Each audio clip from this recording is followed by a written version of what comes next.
You know, I swear I was riding properly, but looks like I broke another wheel. Hey, Steve here. Welcome to Hardtail Life. Now, today we're going to talk about this new issue I have with my wheel. I broke it again. And by break, I mean I dented it. I'm not quite sure how I dented it. I swear I'm riding properly.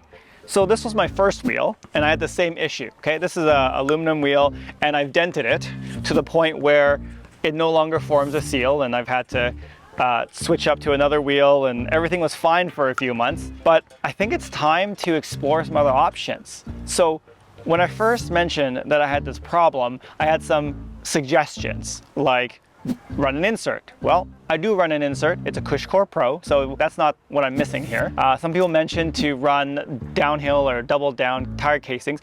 I could, but this is an EXO Plus, so it's not like I'm giving up a lot in that area, right? So maybe I'll explore that in the future. But someone said maybe you should consider carbon wheels. When it comes to carbon wheels, I've known about them for a while now. I ride with people with much nicer bikes with much more expensive or fancy shiny parts, and carbon wheels, you know, I knew about them.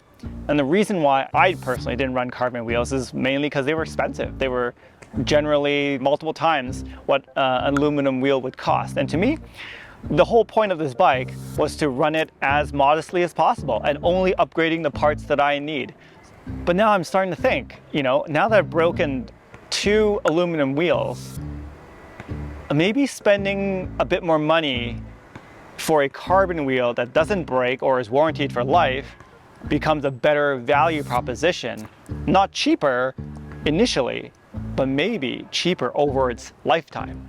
When it comes to carbon wheels, I know nothing about it, so I'm gonna go talk to Geoff at Essential Cycles to get some more information about them, and then we'll see if it's the right decision for me and for this bike. All right, so I'm here with Geoff. Geoff, I'll let you introduce yourself. Hi, I am nice guy Geoff from Essential Cycles. Welcome to our shop.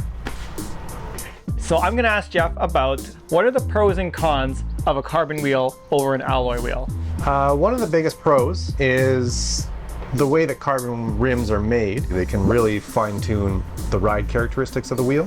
Carbon can be laid up piece by piece, and so there's a lot more control over how the rim rides in the end.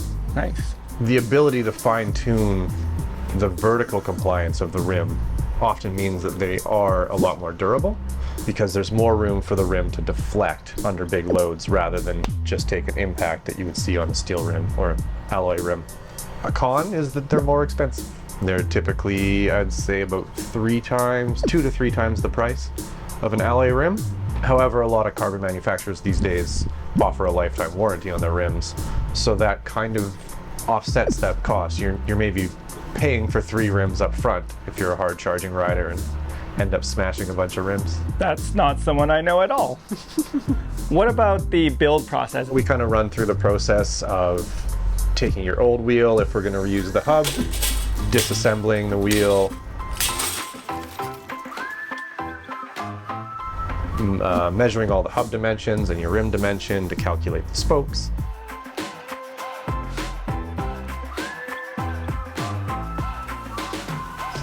There's a lacing process, which there's any number of ways you can do that.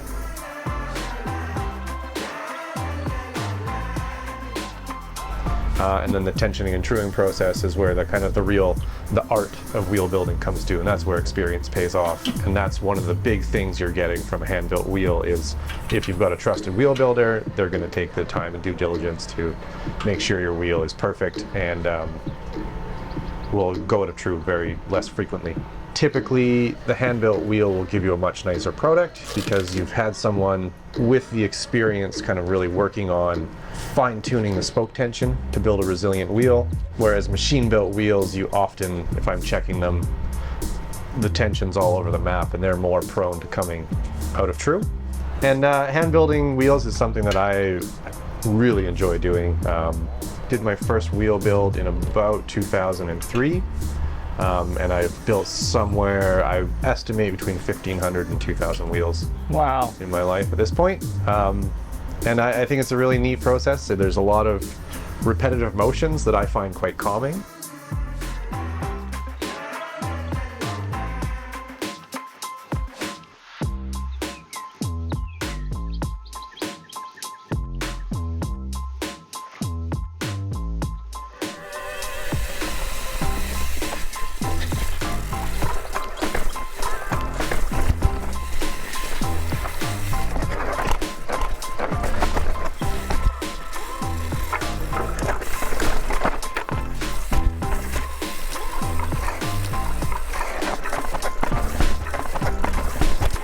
That was steep.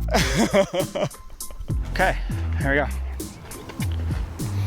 Where's my notes? All right, so I've gone on 2 rides with the new wheel in place. I went to Heartland, by the way, and look out for that video coming soon. The new wheel feels great, but if I'm being honest, I can't really tell a difference between this and the alloy wheel. I'm just not riding at a level where I can tell the minute differences, if there are any at all. Really, the benefit of a carbon wheel to me is in the longevity, so make sure you follow along, and I will update you if anything happens. Fingers crossed, I don't break another wheel. I just want to give a big shout out and thank you to Geoff at Essential Cycles for helping me put this wheel together. It was really cool to see him just basically from start to finish hand build a wheel. And it doesn't matter if it's carbon or alloy, if you need a wheel and you want it done right from someone who truly enjoys building wheels, you gotta see Geoff. These wheels aren't cheap, but I'm looking forward to spending many years of them taking the abuse of my shitty riding. Anyways, if you're relatively new to riding but you love it and you want to do it all the time, then you've come to the right place. I'm eager to ride all the trails and to learn all the things, so make sure you subscribe and follow along on our mountain biking adventures. Thanks for watching and see you in the trails. I'm probably not going to use this audio, am I?